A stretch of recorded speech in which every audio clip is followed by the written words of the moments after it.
स्वागत है स्टूडेंट्स। यहाँ पे क्वेश्चन दिया हुआ है कि a block of mass 5 kg slides down a rough inclined surface.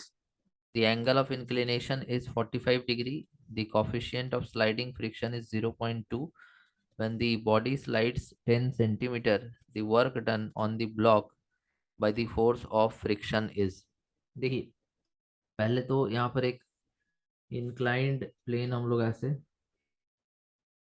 Draw कर लेते हैं। ये हमारा एक इंक्लाइंड प्लेन है और इस इंक्लाइंड प्लेन के ऊपर एक ब्लॉक भी बनाना है। तो इसके ऊपर एक ब्लॉक भी रखा हुआ है जो स्लाइड करता हुआ नीचे आएगा।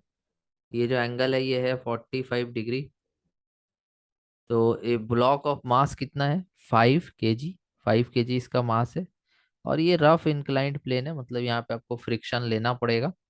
एंगल ऑफ इंक्लिनेशन दिया हुआ है 45 डिग्री और कॉफिशिएंट ऑफ स्लाइडिंग फ्रिक्शन दिया हुआ है 0.2।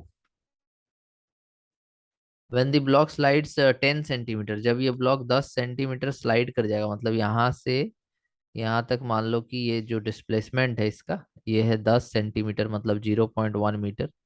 तो अगर ये इतना स्लाइड कर जाएगा तो what is the work done on the block by the force of friction.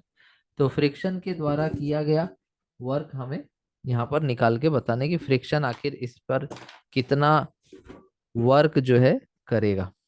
ठीक है, तो देखो, जब ये ब्लॉक नीचे स्लाइड कर रहा होगा तो इसका रीजन होगा इसका वेट का कंपोनेंट जो होगा m g sine theta. Weight का दो कंपोनेंट होता है, एक इस तरफ होता है और दूसरा कंपोनेंट होता है इस तरफ परपेंडिकुलर टू द सरफेस। ठीक है, दूसरा जो कंपोनेंट होता है वो इस तरफ होता है एम जी कॉस थीटा। ठीक है, ये एम जी का दो कंपोनेंट होगा, एक परपेंडिकुलर टू द प्लेन होगा और एक along the inclined plane. And अगर आप नॉर्मल फोर्स की बात करते हैं यहाँ पर, नॉर्मल फोर्स कुछ ऐसे होता है परपेंडिकुलर टू द सरफेस ऊपर की तरफ। ठीक है, थोड़ा सा डायग्राम हम थोड़ा सा यहाँ सुधारना चाहेंगे। एक एक मिनट। ठीक है, इस तरह से। हाँ, अभी ऊपर की तरफ जो फोर्स होगा ये होगा नॉर्मल और नीचे की तरफ जो फोर्स होगा वो mg का कंपोनेंट होगा mg cos थीटा। फ्रिक्शन का जो भी फोर्स यहाँ पे लगेगा, फ्रिक्शन लगेगा ऑपोजिट में मोशन के, इस तरफ फ्रिक्शन लगेगा और ये फ्रिक्शन f से दिखाएंगे हम लोग।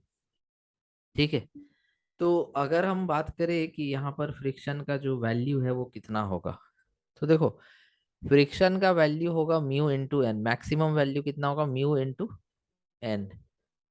तो म्यू यहाँ पर है 0.2 और एन देखो, एन जो है ना वो एम जी कॉस थीटा के ऑपोजिट है, मतलब उसके बराबर होगा एन का value. So mu m g cos theta, mu का वैल्यू हो गया 0.2, मास हो गया 5, जी का वैल्यू 10 और कॉस 45 डिग्री 1/√2। तो ये आ जाएगा, देखो इसका डेसिमल हटा के नीचे 10 लिख दो। तो ये 10 और 10 कट गया, 5 × 2 10, तो 10/√2। ठीक है, तो 10/√2 है। ये हमारा न्यूटन में फ्रिक्शन का फोर्स यहाँ पे आ चुका है। क्लियर है? एंड जो फ्रिक्शन का फोर्स है ये चाहेगा इसके मोशन को रोके, मतलब अपोज करे। किसको अपोज करे? तो जो एम जी साइन थीटा का यहाँ पर जो वैल्यू है इसको अपोज करना चाहेगा फ्रिक्शन का वैल्यू। तो एम जी साइन थीटा का जो वैल्यू है उससे तो यहाँ पे फ्रिक्शन हमको कम ही मिलेगा। क्यों कम मिलेगा? ध्यान से देखना। जैसे एम का वैल्यू कितना है 5, जी का वैल्यू कितना है 10 और साइन थीटा मतलब साइन 45 1/√2। तो ये आ गया 50/√2 और ये है 10/√2, मतलब ये वैल्यू अधिक है फ्रिक्शन से। तो ये ब्लॉक रुक नहीं पाएगा बल्कि आगे स्लाइड करके चला जाएगा। तो यहाँ पर फ्रिक्शन कुछ वर्क करेगा। फ्रिक्शन यहाँ पर वर्क तब नहीं करता जब कोई स्लाइडिंग होता ही नहीं। But m g sine theta आगे खींचना चाहता है और उसका वैल्यू है 50/√2 और फ्रिक्शन रोकना चाहता है, उसका वैल्यू है 10/√2। तो क्या फ्रिक्शन यहाँ रोक पाएगा? ब्लॉक को नहीं रोक पाएगा। इसका मतलब ब्लॉक आगे स्लाइड करेगा। तो जब ब्लॉक आगे स्लाइड करेगा तो वर्क तो हो गई। तो यहाँ पे हम लिखेंगे वर्क डन बाई फ्रिक्शन,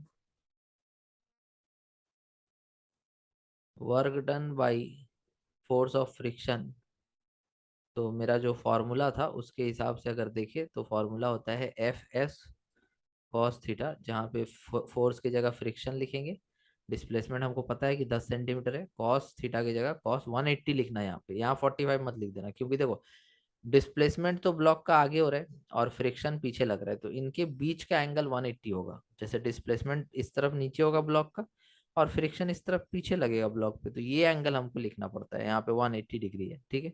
तो कॉस 180 माइनस वन होता है, तो ये हो जाएगा minus of F into S. तो work equal to minus of F कितना दिया हुआ है 10/√2 और इंटू एस मतलब डिस्प्लेसमेंट जो कि है 10 सेंटीमीटर या 0.1 कह लो मीटर में। तो ये 10 × 0.1 क्या हो जाएगा, 1 हो जाएगा, डेसिमल हट जाएगा। सो -1/√2 जूल। सो -1/√2 जूल यहाँ पे work done by the work done on the block by the force of friction, ये इसका सही आंसर है। Thank you.